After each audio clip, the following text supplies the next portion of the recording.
सानह 9 मई के 19 मुजरिमान की सजाओं में मुआफ़ी का ऐलान। मुजरिमान ने कानूनी हक इस्तेमाल करते हुए रहम और मुआफ़ी की पिटीशंस दायर की थी। ज़ाब्ते की कार्रवाई मुकम्मल होने के बाद रिहा किया जा रहा है। मजमूई तौर पर 67 मुजरिमान ने रहम की पिटीशंस दायर की। रहम की दीगर पिटीशनों पर अमल दरामद मुकर्ररा मुद्दत में कानून के मुताबिक किया जाएगा। ISPR सियासी कशीदगी का खात्मा होगा या डेडलॉक बरकरार रहेगा। हुकूमत PTI मुज़ाकरात का दूसरा और अहम मरहला आज शुरू होगा। अपोजिशन कमेटी आज 2 मुतालबात हुकूमत के सामने रखेगी। सियासी कैदियों की रिहाई, 26 नवंबर और 9 मई वाक़यात की अदालती तहकीकात शामिल। मुज़ाकरात जारी रहेंगे या एहतजाजी तहरीक चलेगी, 31 जनवरी तक वाज़ेह हो जाएगा। PTI की मुज़ाकराती टीम के तर्जुमान साहिबजादा हामिद रजा ने 20 जनवरी से कबल बानी PTI की रिहाई का इम्कान मुस्तरद कर दिया।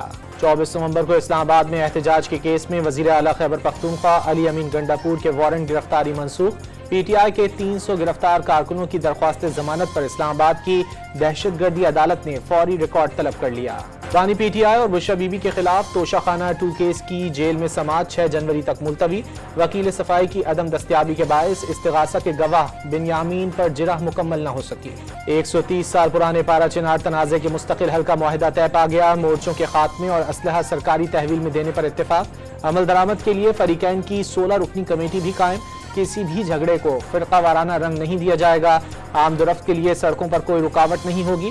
नुकसानात का अजाला खैबर पख्तूनख्वा हुकूमत करेगी। तनाज़ात हमेशा मुज़ाकरात से ही हल होते हैं। अमन मुआहदे से कुरम का ज़मीनी रास्ता खुलने की राह हमवार। पहला कॉन्वॉय हफ्ते को रवाना होगा। वज़ीर आला गंडापुर का ग्रैंड जिरगे में मुआहदे का खैर मकदम। फरीकैन से मुनाफरत फैलाने वाले अनासिर को मुस्तरद करके मुत्तहिद रहने की अपील भी कर दी। पारा चिनार मुआहदे के बाद कराची समेत तमाम शहरों में MWM के धरने खत्म। बिलावल भुट्टो से कराची वाक़े की तहकीकात का मुतालबा। नुमाइश गुलिस्तान जौहर और अब्बास टाउन समेत कराची भर में तमाम सड़कें खुल गईं। अहले सुन्नत वल जमात का शहर कायद के चंद मकामात पर धरना जारी।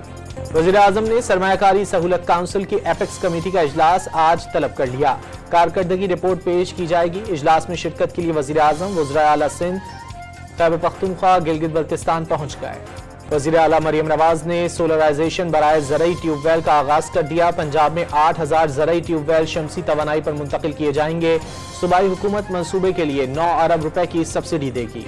अमरीकी शहर न्यू ऑर्लिन्स में साबिक अमरीकी फौजी ने साल 9 का जश्न मनाने वाले हुजूम पर गाड़ी चढ़ा दी। 15 अफराद हलाक। ड्राइवर ने गाड़ी से उतरकर फायरिंग भी की। हमलावर शमसुद्दीन जब्बार पुलिस फायरिंग में हलाक। साथियों की तलाश जारी। न्यूयॉर्क में नामालूम मुलजिम की फायरिंग से 13 अफराद जख्मी। और मानसहरा के सयाहती मकाम नारान में साल 9 की पहली बर्फबारी। बालाकोट, वादिये कागान और शुगरान के पहाड़ों ने बर्फ की सफेद चादर ओढ़ ली।